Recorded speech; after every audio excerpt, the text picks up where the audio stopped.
Hello and welcome to Talking Points. I'm Dave Kelly, Director of Advanced Media Production at Cal State Long Beach. Today we're going to talk about new developments in cancer research.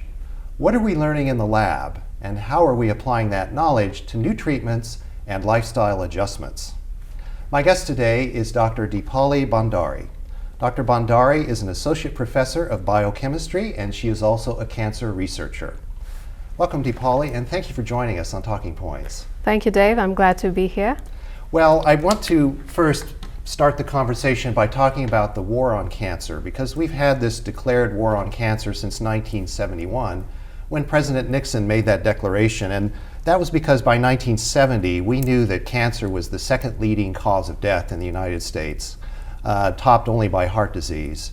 And it's still the case today. It's still the second leading cause of death. We lose about 600,000 people every year to cancer in the United States. And cancer is many things. It's not just one particular form of cancer. There are many, and that's why there's no one-size-fits-all cure. But there is a lot of research that shows that cancer cells, there are some commonalities among cancer cells, why they develop and why they're so resistant to therapy. And I know that in your research, you're researching stress within cancer cells. Well, why is this important? Why do we need to know about the stress factor in cancer cells, and how is that important for cancer research? Sure. So as you mentioned, my research focuses on stress, but at a cellular level. And what I'm interested in is studying stress in cancer cells. So let me first give you an overview of a cell. So much like our body is divided into organs, a cell is also subcompartmentalized into sections called organelles. And one of these organelles is called the endoplasmic reticulum. So it's a very important part of the cell and mediates a lot of important functions in the cell, such as production and secretion of insulin.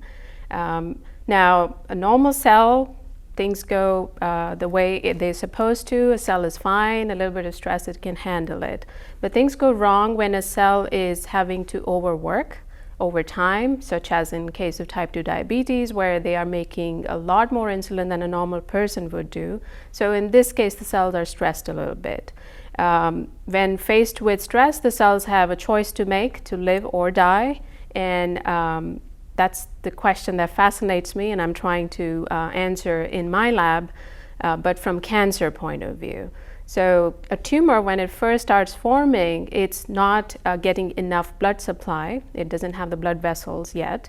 And so in order to do that, it's also having to grow very fast and divide very fast. So it's doing everything many folds more than a normal cell would do. And that constitutes a form of stress. It's having to make a lot of protein. Proteins may misfold, and it may also experience ER stress. But unlike a type 2 diabetic beta cell in the pancreas, cancer cells find ways to cope with the stress. And not just that, they thrive during this stress. And the signaling pathways they upregulate during this stress, they also help them become chemo-resistant later on. So that's what I'm trying to understand in my lab, what makes the cancer cells so sturdy to the stress that they face early on, and what helps them use this cytoprotection they acquired very early on to become chemo-resistant later in their lifetime. And so when we talk about the concept of stressed cells, we're talking about cells that are not at ease. Mm-hmm. So they are diseased. Mm-hmm. So dis-ease is, of course, what that word comes from. Mm-hmm. And we've known since about 1931, when Dr. Otto Warburg won the Nobel Prize, that cancer cells, and I'm going to quote here, live in hypoxic, very low oxygen and acidic conditions, and derive energy from sugars by fermenting them the way yeast does. Mm-hmm. And when he talks about fermenting sugars, he's talking about blood sugar mm-hmm. or glucose in this case. And so in your research, you take the premise much further and look at the metabolic cycle and the life cycle of a cell.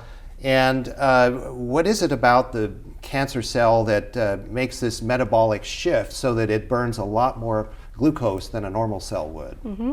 So like you mentioned already, Otto Warburg, he was the first one to notice this in the 1920s. So we've known it since then, that a cancer cell actually uses a lot more glucose, 10 to 100 folds higher than a normal cell would.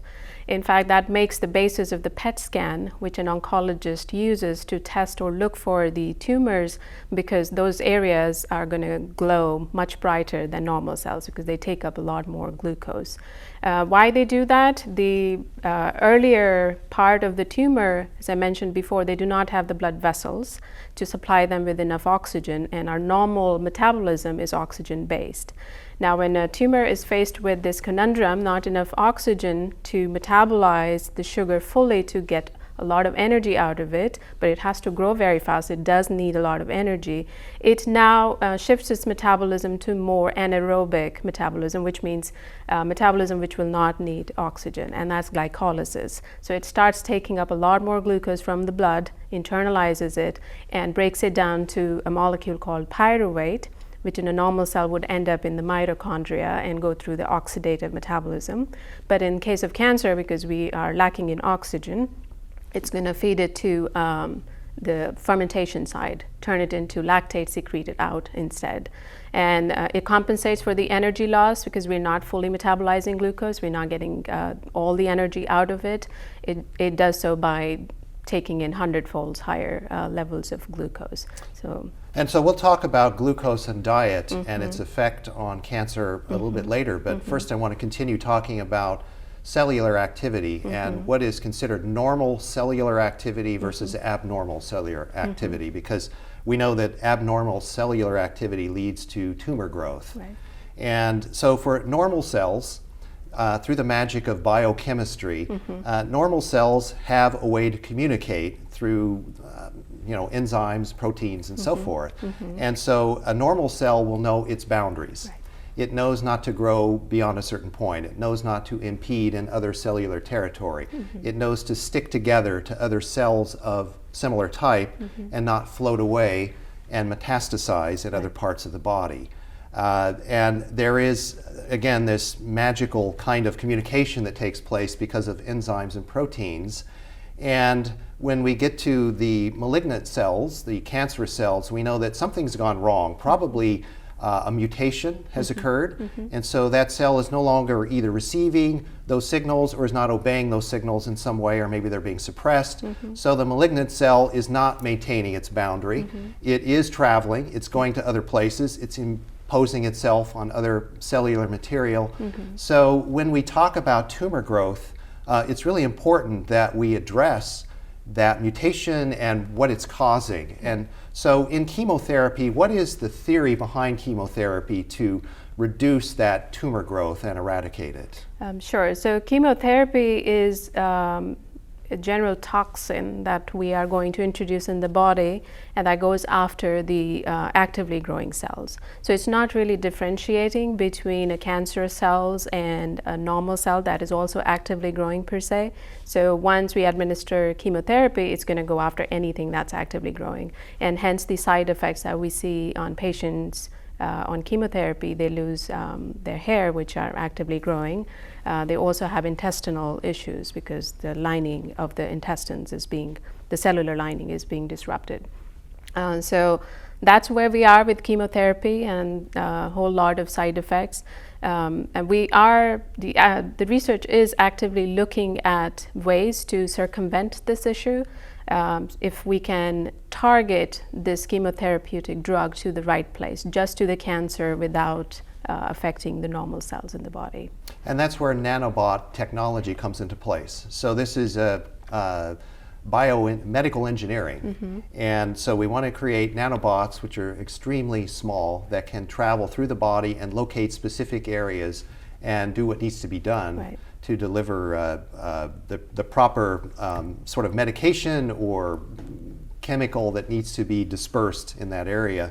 And how far along are we in that? Are we moving steadily in that direction? I think we sure are.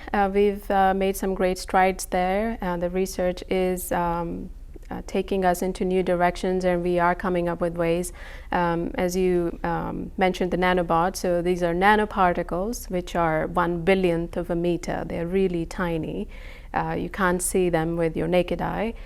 So once we introduce them in the body, they will evade immune detection. They are very small. Immune cells will leave them alone. And what we can also do is, cancer, unfortunately, is a cell that originated from our own cells. It's our own cell gone rogue, our own cell which is on a quest for eternal life. So in order to target that cell specifically, we need to find out the differences there are between that cell and a normal cell. So once we know those differences, we can have the nanoparticle engineered to go and specifically look for those differences, those proteins that are only expressed on the surface of a cancer cell. They will get in the body, attach to the cancer cell and leave the normal cells alone. Cancer cell will internalize the nanoparticle, and inside the nanoparticle we have let's say, added the chemotherapeutic drug. So now we are selectively just killing the cancer cells without harming the normal cells. And it's also keeping it regional in location so Yes. that it doesn't attack the whole body, and that's why you don't lose the hair and Yes. so forth. Yes, so it's very specific and targeted approach rather than a more systemic introduction. Let's talk about the studies that you've done in relation to cancer as well as diabetes, and how is there a similar reaction in stress cells, and how is the reaction dissimilar between the cancer cells and the non-cancer cells when it comes to diabetes and cancer? Sure. So diabetes and cancer, both these diseases, the cells that are affected by it experience ER stress, and that's what I'm interested in studying. So the similarity is that both of these cell types are going to start an evolutionarily conserved signaling mechanism or program to deal with that stress initially. The difference comes in what's the final outcome of that signaling program. Whereas a diabetic beta cell in the pancreas will end up killing itself because of the stress and its inability to overcome that stress, cancer cell, on the other hand, will find ways to evade the stress-induced death. And not just that, it actually thrives under stress, so upregulates those signals to the extent where later on it's also going to acquire chemoresistance. And then they become really hard to kill with chemotherapy as well. Let's talk for a moment about a particular protein called P53. And as I understand it, P53 is the Grim Reaper messenger within biochemistry, and the job of P53, the protein which comes from a gene, also known as P53, is supposed to go around the body and look at cells and determine which ones need to go. How does that work? So P53 doesn't really leave the cell and go around the body. It's confined within a cell, and every cell makes P53. In simple terms, you can call P53 as the checkpoint or a cop that keeps things under control, needs to make sure that the cell doesn't go rogue, and it divides and maintains itself within the confines of what's called normal. But a lot of cancers, we know this P53 gene is mutated. So this COP cannot do its job, so now the cells can go rogue and just acquire all sorts of different pathways, metabolic changes that allow them to grow and divide uncontrollably. And that's when they will not follow the rules that are set in place for a normal cell. Okay, and on that note, we're going to have to go to the break. Okay. And when we come back from the break, we'll talk about lifestyle and diet and what the research is telling us that we need to focus on in those areas. Stay tuned.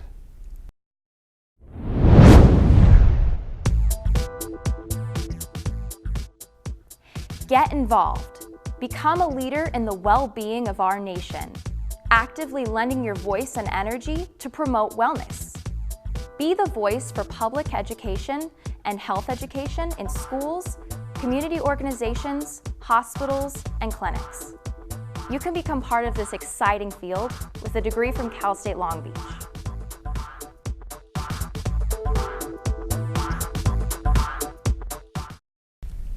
Welcome back to Talking Points. I'm Dave Kelly, and my guest today is Dr. Deepali Bhandari.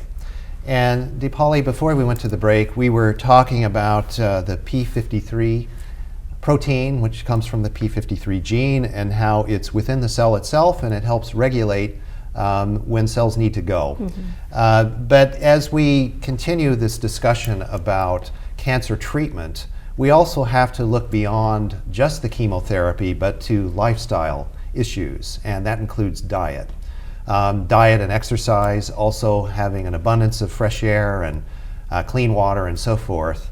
And so we know that cancer, what really stimulates cancer and the growth and all of the things that we've been talking about is either a genetic problem that we talked about, or it could be epigenetic, which means it's beyond the actual genes, but something is happening to cause these problems, or it can be lifestyle. And for example, we know that smoking causes cancer. We've known that for more than 50 years now, that if you smoke cigarettes regularly, there's a good chance you may develop lung cancer or other cancers in the throat and the mouth and so on. And so in that way, lifestyle does influence what happens to our bodies. So when we talk about diet in particular, we need to look at, again, glucose intake, because we know that those cancer cells really thrive on glucose. And if there's an indication that someone might have a problem and cancerous cells, we want to stop that growth. We use the chemo, but in addition to chemo, we can look at diet as well. So how are we now looking at diet in order to assist in the chemo process or radiation and keep those cancerous cells from getting that glucose that they love so much? Sure. So as you mentioned, diet has a big role in our modern day lifestyle diseases, and diabetes is a very good example of that, and cancer is another. Let me just put the two of them together here. So diabetes is a problem with not being able to clear out the excess glucose in your blood. Your insulin signaling is not working properly. And as you mentioned earlier, glucose is what the cancer cells love. So in a diabetic patient, there's plenty of glucose floating around in the blood for a cancer cell to take. And there's a big or a good correlation between type 2 diabetes and their incidence of having many different types of cancer. It goes higher than a person with a normal person with no diabetes. There's glucose and now there's insulin.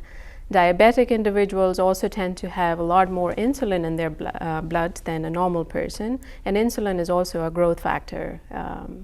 So it will stimulate growth in cells, and that's another thing cancer cells want.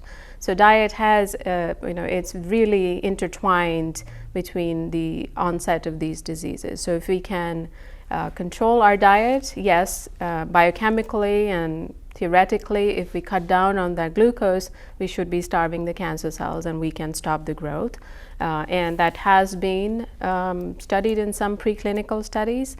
But just by diet alone, if I say, no, I will maintain this diet completely no carbs or very low carbs and I will never get cancer, I think that's something I have to refute. So we cannot guarantee, but maintaining a healthy lifestyle and where those carbs are coming from. Are we just taking plain glucose, or these are complex carbs, a lot of fiber in there? So we have to look at that as well. So again, diet alone is not going to prevent cancer because there are so many things that can eventually lead to cancer, and a lot of them are at the genetic level. Right. But in terms of once we're there, some studies have shown that the ketogenic diet is very effective at slowing down the growth of those cancer cells and starving them of that glucose that they want to have so much. And so let's talk about the ketogenic diet for a moment. What exactly is the ketogenic diet? Why do they call it ketogenic? And how has it been effective in slowing the growth of cancer cells? Sure. So ketogenic diet is, the name comes from ketones. So if we go on this diet, which is very high in fat and very low in carbohydrates, so it's up to 75% of fat, 20% of protein. We need adequate amount of protein, and only 5% of carbs in ketogenic diet. When we do that, of course, we are reducing the level of glucose in our blood big time, and that also takes away the insulin. So insulin won't be secreted in the blood. And we are retraining our body, our cells, to use fats for energy instead of glucose. And as we discussed earlier, cancer cells are dependent on a lot of glucose. So theoretically, yes, that's how it should work. We starve them of their favorite energy source. So we should selectively reduce cancer growth, whereas normal cells are being retrained to use fats. Now, fats, when we start metabolizing those, one of the end products of this pathway is ketone bodies. hence the name ketogenic diet. And these ketones, we can, all our cells are able to utilize fats, but brain cells, they love glucose as well, but they can retrain themselves to start using ketone bodies. So that's how the ketogenic diet would work. And in some preclinical studies, especially in glioblastoma, they have seen improvement in cancer prognosis on patients with this diet, but it's too early to say, and as you said, it needs to be paired up with some other source of treatment. Not ketogenic diet by itself probably won't be the solution. Right, and they call this adjuvant therapy, Yes. which is in addition to the Yes. chemo or the radiation. Yes. And so when we talk about this ketogenic diet, we're talking about increasing the intake of fats. And people say, oh, great, that means I get to eat bacon and lard and all of those things. Well, no, not necessarily that. We want healthy fats, what are referred to as healthy fats. So that would be things like avocados, it would be coconut oil, it would be butter, it would be eggs, nuts, seeds, things of that nature. So we want the fats to be healthy too, if we can. But that brings up another point, which is, well, we also know that if you eat a lot of fats, you can also raise the cholesterol level and potentially lead to heart disease. But if you're a cancer patient, is that a real secondary issue at this point? Well, it depends on how advanced the cancer is. If it is, we're talking about stage 3, stage 4, where the cancer has metastasized and we are really just going with palliative chemo, I think it doesn't harm us to try this if it can cause the cancer to shrink a little bit. But it has to be done in consultation with the oncologist and a dietitian. People shouldn't just take it in their own hands and say, I'm going to do this and I'll be fine. Well, the ketogenic diet also has been associated with, by some patients at least, with better sleep patterns and also a more balanced kind of emotional state, because a lot of times what happens with cancer patients is that they become depressed, and for obvious reasons, but with the intake of more fats, less sugar, less carbs, etc., they seem to have better emotional balance, they can sleep better. So is that a good reason for others to take a look at that, even if they don't have cancer, if they have trouble with depression or sleep issues with insomnia? Are there some benefits with increasing some of the fats and reducing carbs for everyone? There could very well be, and again, this is a very individualistic report that I've been sleeping better, I'm feeling happier. We need to do more controlled studies where we have controlled amount of ketogenic diet in one group versus not, and then we compare. So that would be the more scientific way of concluding these claims. This diet has been very effective at weight loss, I can tell you that, and for obvious reasons. Now, when you metabolize glucose or you eat a lot of glucose, the excess glucose that we are not using for energy purposes, we are going to convert it into fat and store. That's how we are evolutionarily programmed. So if you're taking that carbs away from your diet and retraining your cells to burn fats, it's going to show an effect in terms of weight loss and will control the obesity epidemic that we have. But having said that, I think a balanced diet is more the way to go rather than cutting one food group completely out of your diet. So if you're eating good carbs, we're taking plenty of fruits and vegetables and leafy vegetables, I think we should be good. So that should be the way to go. Right, we've had the Atkins diet for over 40 years now, and that was based on weight loss by increasing the fat intake and reducing the carbs. Right. So it's been effective for that. The normal diet in America is about 50% carbs, 15% protein, and 35% fats. So is the 50% carbs potentially problematic in terms of that glucose and the diabetes that we're seeing more people being diagnosed with? I think 50% is not the issue here. It's where those carbs are coming from.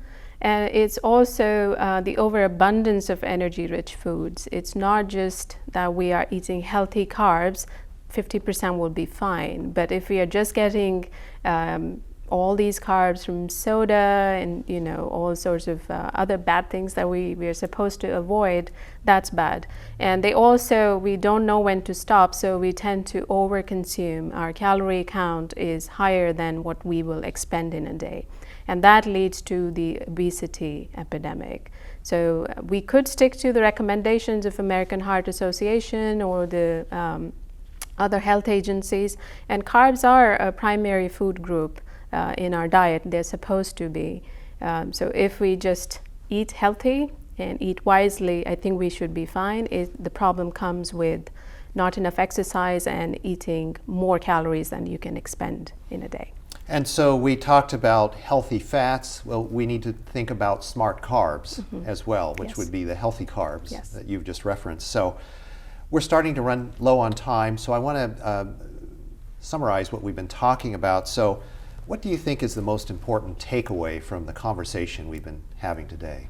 I think the most important takeaway would be that scientific research is making great strides in cancer research. We are finding novel and more targeted approaches to target the tumor, to detect the tumor early on, and even preventive measures. But it's also up to us to lead a healthy lifestyle where we can control the onset of these diseases in the first place. So a combination of scientific research along with public awareness of why diet is important and how we can control a lot of these diseases is of crucial importance. And if we were to have this conversation 10 or 15 years from now, based on the research that you're working on and others on cancer, what will we talk about in 10 or 15 years? I think from my own research, I hope to be able to tell you how cancer cells evade stress and keep on living through stress. And I would also like to be able to pinpoint the proteins or the mechanisms that allow them to survive through stress. And if I can use this knowledge to not only come up with some cures for cancer, but also for other diseases that happen because the cells die due to stress. So can I learn something from cancer, apply it to, for example, a diabetic beta cell and keep it living longer so we don't see type 2 diabetes. And on that note, we're going to have to bring a close to the program, but thank you for being with us today. Thank you for inviting me here. And thank you for joining us for this edition of Talking Points. Be sure to join us again soon for another episode. Until then, I'm Dave Kelly. Have a nice day.